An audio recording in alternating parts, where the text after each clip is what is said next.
ایک دفعہ کا ذکر ہے کہ ایک متحرک شہر کی ہلچل سے بھرپور گلیوں میں احمد نام کا ایک غریب رکشہ چلانے والا رہتا تھا۔ وہ ہر روز انتک محنت کرتا، بھیڑ بھرے گلیوں سے اپنا رکشہ کھینچتا، اپنا اور اپنی خاندان کا پیٹ بھرنے کے لیے کافی کمانے کی کوشش کرتا۔ اسی شہر میں سلیم، حسن اور محمد نام کی 3 جنیس تھی۔ وہ انتہائی ہنر مند جنگجو تھی جنہیں بچپن سے ہی سلطان کی خدمت اور حفاظت کے لیے تربیت دے گئی تھی۔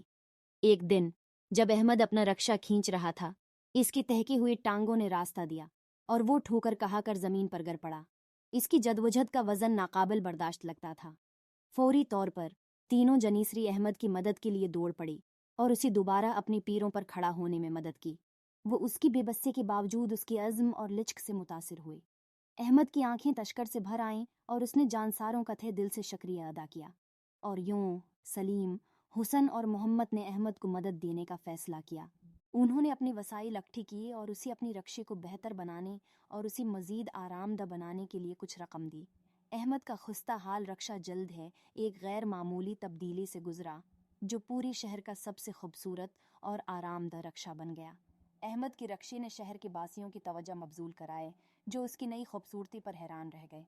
لوگ احمد کی رکشے کی طرف آنے لگے، اسے دوسروں پر ترجیح دیتے ہوئے نہ صرف اس کی شکل بلکہ اسے کھینچنے والے آدمی کی طاقت اور محنت کی بھی تعریف کی۔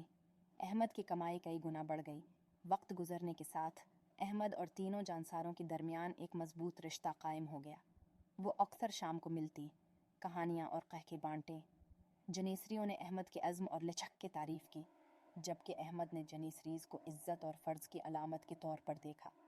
ایک دن خبر آئی کہ سلطان جنیسری کور میں شامل ہونے کے لیے نئی بھرتیوں کی تلاش میں ہے۔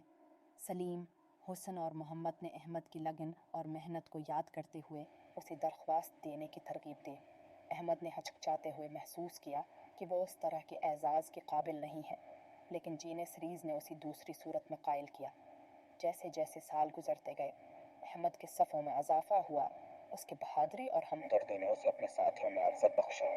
وہ جانسری احمد کے نام سے مشہور ہوا، جو طاقت اور لچک کی علامت ہے۔